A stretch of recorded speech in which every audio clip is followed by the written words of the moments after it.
బాబాయ్ మీ పేరు? చిట్టూరు జయరాజ్. ఏం చేస్తారు బాబాయ్? సెక్యూరిటీ.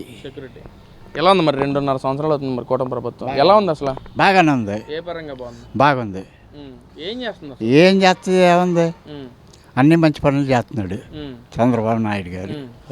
అసలు ఎలాంటి పనులు చేయట్లేదు, ప్రజాపాలన అంటే చంద్రబాబు చేత కావట్లేదు, గతంలో వైసీపీ ప్రభుత్వంలో ప్రజలందరూ సంతోషంగా ఉన్నారంటున్నారు, నిజమేనది? అది వాళ్ళ ప్రభుత్వం వాళ్ళు వాళ్ళు చెప్తారట, మేము చెప్తాం బాగుంది మాకు. అంటే ఇక్కడ పథకాలు కూడా సక్రమంగా అందట్లేదు, పింఛన్ ఇవ్వట్లేదు, తల్లికి వందనం ఇవ్వట్లేదు, రైతు అన్నదాత సుఖీభావం ఇవ్వట్లేదు. ఇస్తున్నారు, పిల్లలకి వందనం పడింది ఇస్తున్నారు, ఇస్తున్నారు బాగానే. పరిపాలన వైసీపీ ప్రభుత్వంలో బాగుందంట కదా బాబాయ్? వాళ్ళు చెప్తారు, మా ప్రభుత్వం బాగుంది. ఇక్కడ ఏదైతే గెలిచిన ఎమ్మెల్యేలు కూడా సరిగ్గా ప్రజల్ని పట్టించుకోవట్లేదని చెప్పి అంటున్నారు. ఏంటి మీ నియోజకవర్గ పరిస్థితి, ఎమ్మెల్యే పనితీరు ఏంటి అసలు? మా ఎమ్మెల్యే బోడే ప్రసాద్ గారు బాగా చేస్తున్నారు. ఏది చేసినా సమస్య వస్తే అన్ని పనులు, రోడ్లు ఏంటి ఏమైనా సరే ఎంపటే చేసేస్తాడు. అసలు ఏమీ చేయట్లేదు ఎమ్మెల్యే గారు కూడా చాలా విధాలు తీసుకుంటున్నారు, డబ్బులు తీసుకున్నారు సామాన్యుల దగ్గర. అది వేరు, చేయట్లేదు అనేది వేరు. ఇక్కడ నుంచి వేల్పూర్కి అసలు రోడ్లు లేవు. అక్కడ ఒక ఆయన చచ్చిపోతే ఈయన వెళ్ళాడు ఏంటి, ఆయన వెళ్ళినాక ఆ రోడ్డు చూసి ఎంపటే శాంక్షన్ చేసి పెట్టేసేసాడు. తార్ రోడ్డు పడిపోయింది.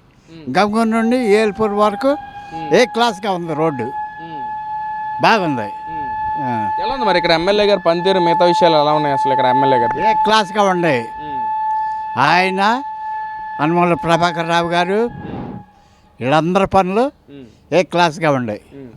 అంటే ఏదైతే బోడే ప్రసాద్ గారు గెలవక ముందు ఒక మాట చెప్పారో, గెలిచిన తర్వాత ఒక మాట చెప్పారు, అసలు ప్రజలను అసలు పట్టించుకోవట్లేదు అంటున్నారు. ఒట్టిదే ఇవన్నీ ఒట్టి మాటలు నాన్న. ఎందుకంటే మొదటి నుంచి ఆయన బాగా చేస్తున్నాడు అట్టాగే ఉంది అంతే. ఇక్కడ ప్రజల్లో వ్యతిరేకత వచ్చింది కూటమి ప్రభుత్వం మీద అంటున్నారు బాబాయ్, దాని మీద మీ ఉద్దేశం ఏంటి? ఇవన్నీ వ్యతిరేకత అంటే వైసీపీ వాళ్ళు అట్ట చెప్తారు, ఇక అవన్నీ మనం చెప్పకూడదు. ప్రజలందరూ చంద్రబాబును గెలిపించి తప్పు చేసాము అని తలలు బాదుకుంటున్నారంట. అవన్నీ ఒట్టి మాటలు. ఈయన ప్రభుత్వమే ఇప్పుడు బాగుంది. అది ఎలక్షన్ జరిగితే ఎవరు కొట్టేస్తారు మీరు? టీడీపీ. ఎందుకు టీడీపీ? ఎందుకు? నేను ఎప్పుడు 80 రామారావు గారు ఉన్నాక వాళ్ళ నుంచి టీడీపీ. టీడీపీ అసలు ఏం చేసిందని టీడీపీ అంటున్నారు మీరు? టీడీపీ ఏం చేస్తుందండి, మంచి పనులు ఏం చేసింది మాకు? నేను ఎస్సీ, మెయిన్ రోడ్లు, ఊళ్ళు, లేబర్కి సిమెంట్ రోడ్, మాదిగా సాయిబులు, మాది గంగూరే, అందరికీ ఇది. మరి మీరు ఎస్సీ సామాజిక వర్గానికి చెందిన మనిషిని అంటా ఉన్నారు. గతంలో మీకు ఎస్సీ సామాజిక వర్గానికి చెందిన లోన్లు ఉండేవి, మరి గతంలో వైసీపీ ప్రభుత్వం అంటే ఏమైనా వచ్చినాయి బాబాయ్ మీకు? ఏం రాలా.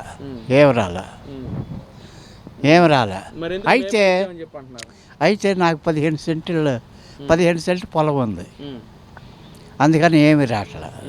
అది 15 సెంట్లే భూమి.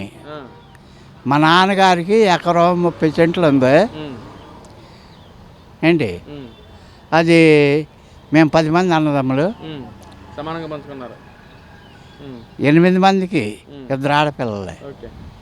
మరి ఫైనల్గా మీకు ఈసారి 29లో ఎవరు కోటేస్తారు మీరు? ఎవరు? మీరు. టీడీపీ. ఓకే. అసలు ఈసారి టీడీపీ రాదు, వైసీపీ రాకపోతే మేము నమ్మాము, టీడీపీకే వేస్తాం. అసలు చంద్రబాబు పరిపాలన అంటే ఏం తెలియట్లేదు, జగన్మోహన్ రెడ్డి సుపరిపాలన ఇచ్చి అంటున్నారు బాబాయ్. మరి అదే అవన్నీ ఎవరో చెప్పుకుంటారు. మాకేంటంటే మా గ్రామం అభివృద్ధి చేసింది కాబట్టి. ఎప్పుడు గద్దె రామ్మోహన్, ఎప్పుడది ఎప్పుడు అంటే టీడీపీలో మొత్తం డెవలప్మెంట్ కనిపించింది అంటారు. గద్దె రామ్మోహన్ ఇండిపెండెంట్గా గన్నవరంలో వేశాడు.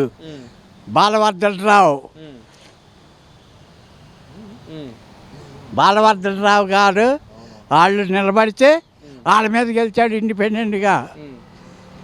చంద్రబాబు నాయుడు గారు ఆయనకి సిటీలో బాలవర్ధనరావు గారికి ఇచ్చాడు. ఈయన ఇండిపెండెంట్గా గెలిచాడు. ఈ గద్దె రామ్మోహన్ రావు గారు గెలిచి ఎంపీ పోస్ట్ తీసుకున్నాడు. చంద్రబాబు నాయుడు గారు తీసుకున్నాడు ఈయన్ని. ఫైనల్గా 2029లో మీ ఓటు టీడీపీకి వేస్తారు. అసలు ఎమ్మెల్యే నుంచి టీడీపీ ఏనా? రామారావు గారు ఇదైన కాడ నుంచి టీడీపీ.